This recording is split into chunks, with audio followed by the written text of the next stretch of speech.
Hello दोस्तों, कैसे हो आप दोस्तों। मैं आपके लिए लेके आ गया हूँ आपके favourite share HBL engineering limited के बारे में जानकारी।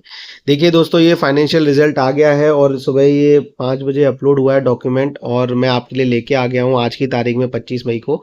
ये देखिए दोस्तों कि जो इनकी बोर्ड मीटिंग हुई है वो बोर्ड मीटिंग 24 मई को रात को हुई है, शनिवार को रात तक चली है। अब दोस्तों देखिए कि इसमें क्या हुआ है क्या नहीं है, तो ये मैं पूरा आपको ब्रीफ बता देता हूँ। जो भी शेयर होल्डर्स हैं वो इसको अपनी वॉच लिस्ट में लगा सकते हैं और वो समझ सकते हैं कि उन्हें क्या करना है या क्या करना चाहिए। तो देखिए दोस्तों, ये लोगों ने लिखा है कि we wish to inform you that the board of directors at their meeting held on Saturday May 24, 25 inter alia approve the following. तो दोस्तों क्या क्या अप्रूवल हुआ है वो देखिए। पहला दोस्तों अप्रूवल हुआ है the stand alone and consolidated audited financial statement for the quarter and year and was duly approved and taken on record of the board of directors. The said results were reviewed by the audit committee of the directors at its meeting held prior to the board meeting. The copy of auditor standalone वो लगा दी गई है। दूसरा दोस्तों इन्होंने ये भी कहा है कि रिकमेंडेशन ऑफ डिविडेंड, तो the board of directors at its meeting held today has recommended a dividend of ₹1 पर equity share for face value of ₹1 each fully paid up 100% for the financial year ended 31/2024 subject to the approval of the shareholder। फिर उसके बाद दोस्तों अगला जो बड़ी खबर है वो ये है कि ratified the appointment of Messrs LNR Associated Chartered Accountant as statutory independent auditor of the company।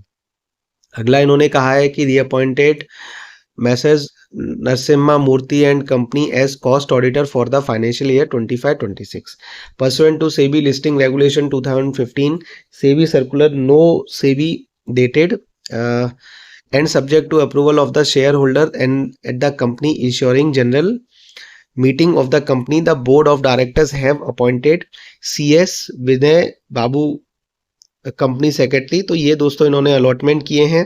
बाकी द रिलेटेड पार्टी ट्रांजैक्शन है उसके बारे में भी है, आप देख सकते हो 11:30 बजे मीटिंग शुरू हुई और लगभग 1:55 पे ख़त्म हुई। ये सारी चीज़ें हैं। और इसके बाद ये दोस्तों देखिए कि पर्टिकुलर्स है, ये बता दिया है कि रीज़न क्यों चेंज किया है कंपनी सेक्रेटरी को। Appointment of CS Vijay Babu Gade company secretary as the secretary approved of share holder. तो अपॉइंटमेंट 24 मई को कर दी गई है। जो जा रहे हैं, जो नए कंपनी सेक्रेटरी हैं उनकी प्रोफाइल भी इन्होंने दी है कि Vinay Babu Gade practising company secretary is a member of institute of company from 2007 and having more than 18 year of experience, extensive experience in company law, SEBI matters, capital market.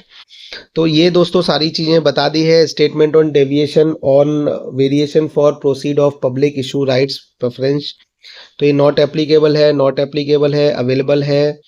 और इस तरीके से दोस्तों ये सारी चीज़ें कर दी गई हैं। तो ये दोस्तों जानकारी है, रिजल्ट अलग से है, ये आपको बता दिया है कि क्या फैसला हुआ है। आप इस इंफॉर्मेशन को यूज़ करिए और आगे बढ़िए।